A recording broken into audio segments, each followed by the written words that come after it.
आदमी वो है जो रहम दिल भी बहादुर भी हो, उसके किरदार में, उसकी गुफ्तार में शमा अखलाक की झिलमिलाए। बात कम और अमल वो ज्यादा करे, हो अटल दिल में जो भी इरादा करे, खामोशी उसकी ऐसे लगे फूल जैसे कोई मुस्कुराए। ये है खान अब्दुल गफ्फार खां, जो बादशाह खां के नाम से सुपरिचित है।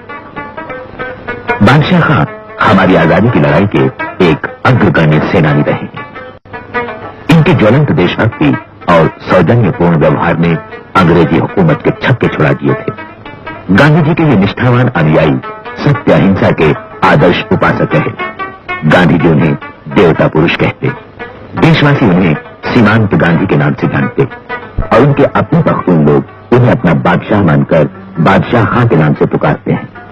अंग्रेजी हुकूमत के जुल्म और अत्याचारों से जीवन भर जूझते रहे बादशाह खां आज भी किसी तरह के अन्याय के आगे झुकने को तैयार नहीं है। ये पाकिस्तान जो है ये तो मुल्क का नाम है कि ऐसे जिस तरह पाकिस्तान में पंजाब है, पाकिस्तान में सिंध है, पाकिस्तान में बलूचिस्तान है, ऐसा नहीं। ऐसे महान देशभक्त सत्य अहिंसा के पुजारी बादशाह खां गांधी स्मारक निधि के निमंत्रण पर गांधी जन्म शताब्दी के अवसर पर प्रमुख अतिथि के रूप में भारत आए। देश की ओर से प्रधानमंत्री श्रीमती इंदिरा गांधी ने और गांधी स्मारक निधि की ओर से जयप्रकाश नारायण जी ने उनका हार्दिक स्वागत किया।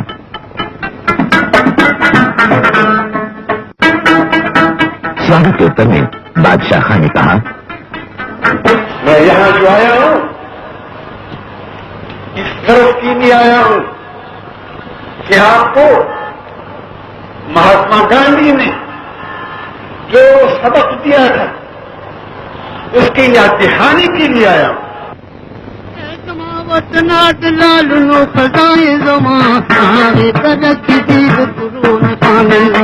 बादशाह खां का जन्म पेशावर जिले के उत्तमजाई गांव में सन 1890 में हुआ। उनकी प्रारंभिक शिक्षा गांव में ही हुई। तब वे पेशावर के म्यूनिसिपल हाई स्कूल में दाखिल हुए।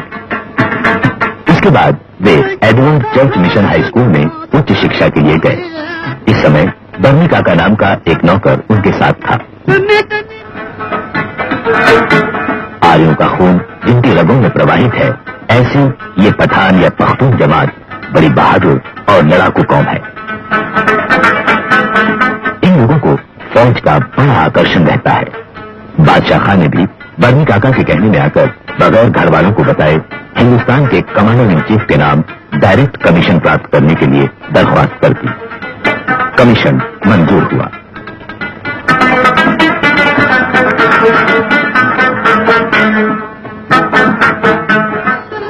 मगर इस बीच वे अपने एक फौजी अफसर दोस्त से मिलने गए। उस समय एक अंग्रेज अफसर ने उस दोस्त की बड़ी बेइज्जती की। इससे बादशाह खां को फौजी नौकरी से नफरत हो गई। बादशाह खां के बड़े भाई थे खान साहब। वे इंग्लैंड में डॉक्टरी पढ़ रहे थे। बादशाह खां ने उनसे कह सुनकर इस नौकरी से पीछा छुड़ाया। इसके बाद उन्होंने नौकरी का ख्याल छोड़ दिया और वे देश और देशवासियों की सेवा में जुट गए। मगर मुठभेड़ शक्तिशाली साम्राज्यवादी अंग्रेजी हुकूमत से थी। बादशाह खां ने उससे लोहा लेने का निश्चय किया। इसके लिए उन्होंने सन 1929 में अपने बहादुर लोगों का एक संगठन स्थापित किया, खुदाई खिदमतगार।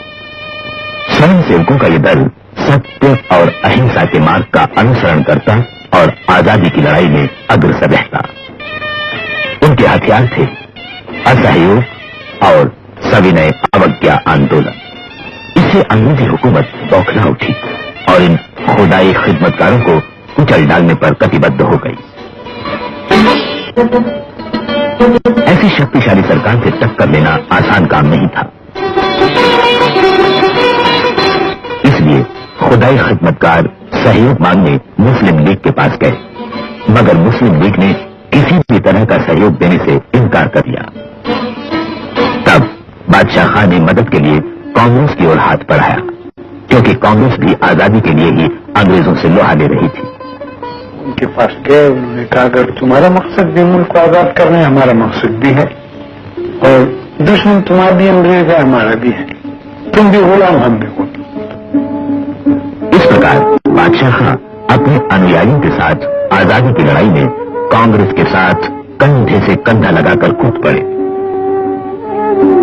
सन 1928 में हुई कलकत्ता कांग्रेस में जब गांधी जी तकरीर कर रहे थे, तब स्वयं को क्रांतिकारी कहलाने वाले एक नौजवान ने खड़े होकर गांधी जी से कहा, Gandhi ji, you are coward, आप कायर हैं।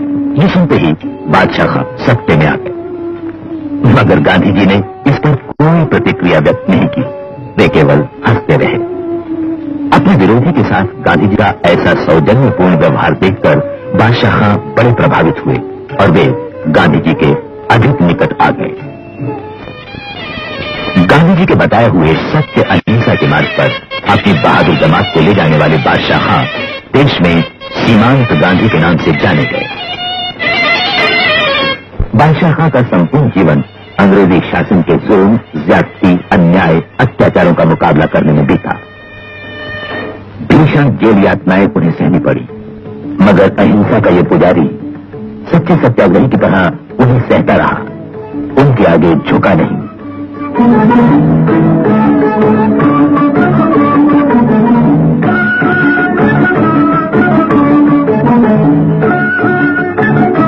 बादशाह खां अब 91 साल के हो चुके हैं।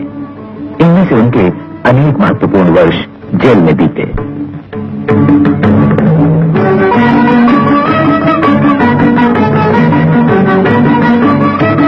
अपनी भारत यात्रा के दौरान वे पवनार गए और आचार्य विनोबा भावे से भेंट की।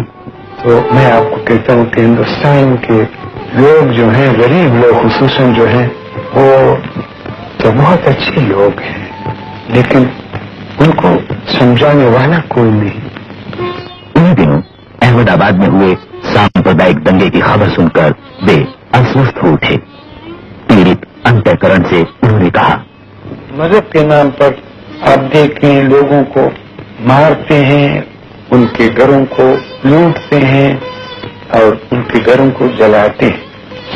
ये खुदा का मजहब नहीं। खुदा का मजहब जो है वो मोहब्बत है, और मजहब हमेशा दुनिया में इंसानियत के लिए आता है। इसी यात्रा के समय उन्हें 1967 का Jawaharlal Nehru memorial award for international understanding महामहिम राष्ट्रपति गिरी के कर कमलों द्वारा प्रदान किया गया। उस समय महामहिम राष्ट्रपति ने कहा, वास्तव में ये हमारे लिए परम प्रसन्नता और गौरव की बात है कि हम खां अब्दुल गफ्फार खां को सन 1967 का जवाहरलाल नेहरू अंतर्राष्ट्रीय सद्भाव पुरस्कार प्रदान कर रहे हैं। हमें ये अत्यंत समयोचित लगता है कि गांधी जन्म शताब्दी वर्ष में ये पुरस्कार उस व्यक्ति को दिया जा रहा है जिसके जीवन और कार्य में महात्मा जी का विश्ववाद तथा सत्य शांति की खोज सच्चे अर्थों में प्रतिबिंबित है। इसी अवसर पर दिल्ली के रामलीला मैदान पर उनका नागरिक सम्मान किया गया। उस सम्मान का उत्तर देते हुए बादशाह खां ने कहा, ये है कि ये जो कश्मकश है, इसके लिए अगर इस मुल्क में दयानतदार और ईमानदार और बेगरज लोग वो पैदा हो जाए और वो एक अज़म और एक इरादा लेकर गांव-गांव, शहरों जाएं और वहां पर लोग जो हैं उनको समझाएं। ये तमाम चीजें जो हैं उनके समझाने से मिल सकती। सर्व की तरह बारोब हो, दूसरों की मदद के लिए यूं झुके जैसे फल से लदी शाख गर्दन झुकाए। जिसका सीना हर एक के लिए अच्छे अच्छे ख्यालों से लबरेज हो, है उसी के मुकद्दर में खुशियां तमाम। उसका दिल नहीं, एक बड़ी सल्तनत है।